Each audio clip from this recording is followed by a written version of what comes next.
welcome back to my YouTube channel. My name is Lola Sholanke and it's another episode of Storytime with Lola.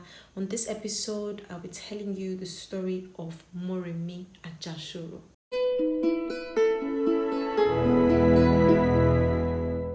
If you haven't subscribed to my YouTube channel, please do that now and click on the bell icon so you'll be the first to know every time I post a video. Queen Moremi was hailed as the most beautiful woman in the entire region. In all of the Yoruba land, there was not one woman more beautiful than her. Moremi was the queen of the ancient Yoruba land, Ile-Ife.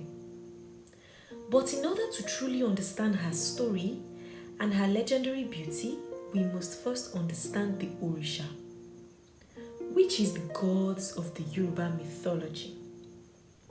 According to Yoruba mythology, Olodumare, the supreme god, ordered Obatala to create the earth.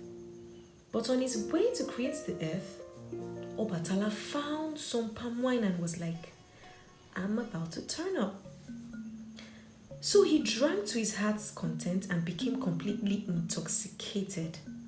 Therefore, his younger brother Oduduwa took the 3 items of creation from him, climbed down from the heavens on a chain, and threw a handful of earth on a primordial ocean. Then put a cockerel on it so that it would scatter across the earth, thus creating the ancient Yoruba land on which Ile-Ife would be built.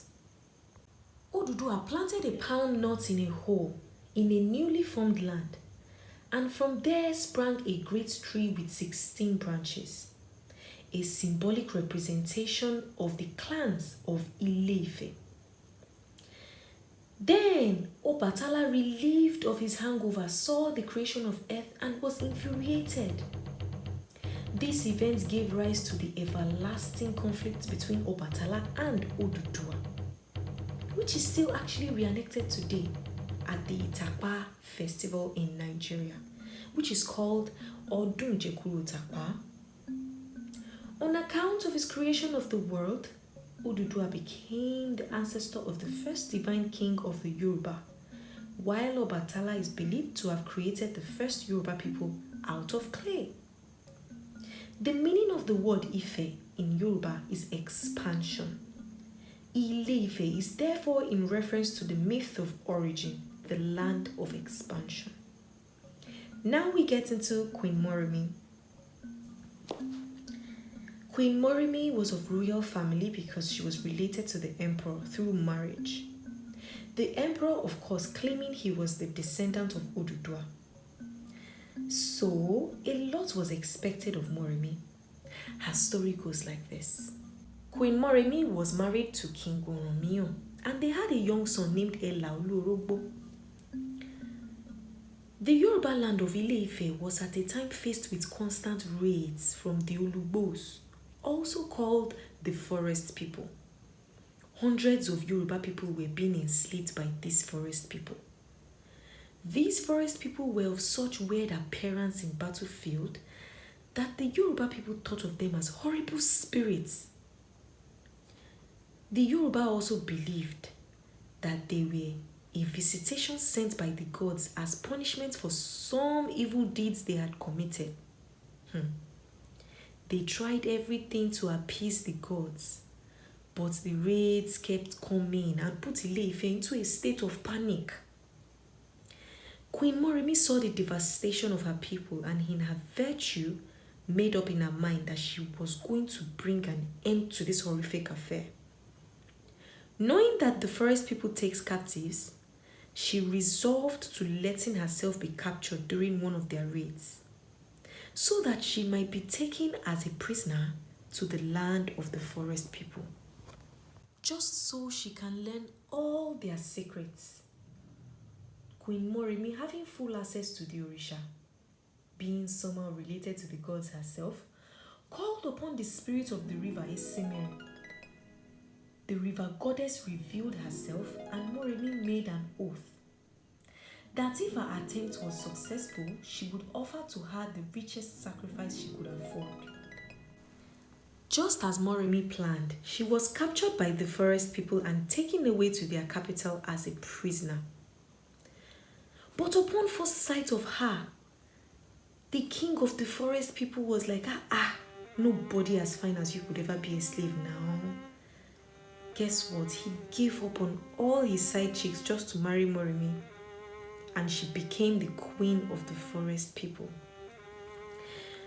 She soon learned about all their secrets. She quickly learned that they were not spirits nor were they gods, but simply ordinary men. She got to know that whenever they were going into a battle, they would wear a strange mantles of grass called raffia leaves and bamboo fiber, which accounted for their unnatural appearance. She also learned that because of these mantles of dry grass, they were much afraid of fire, and that if the Yoruba were to attack them with lighted torches, they would easily be defeated. As soon as Moremi could, she escaped and returned to Ile-Ife. Her news was happily received at Ile-Ife, and shortly afterwards, the forest men were completely defeated by the tricks Moremi had suggested.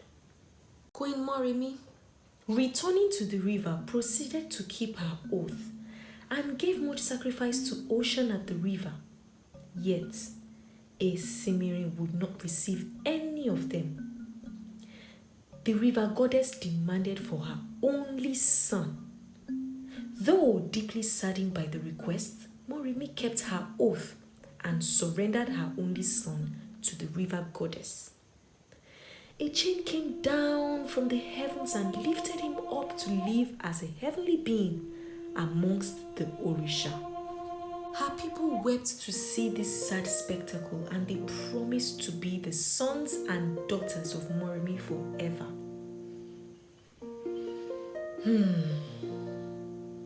Queen Moremi was a very beautiful and virtuous woman of Ile-Ife.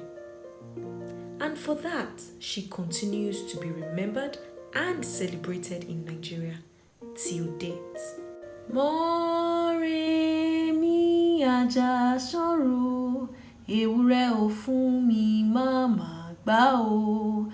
Moremi Ajasoro, aṣọ ò fún mi màmá gbà o. Moremi Ajasoro. If you enjoyed this episode of Storytime with Lola, please click the like button and leave your comment below. See you next time. Bye. This channel is proudly sponsored by Panya Music.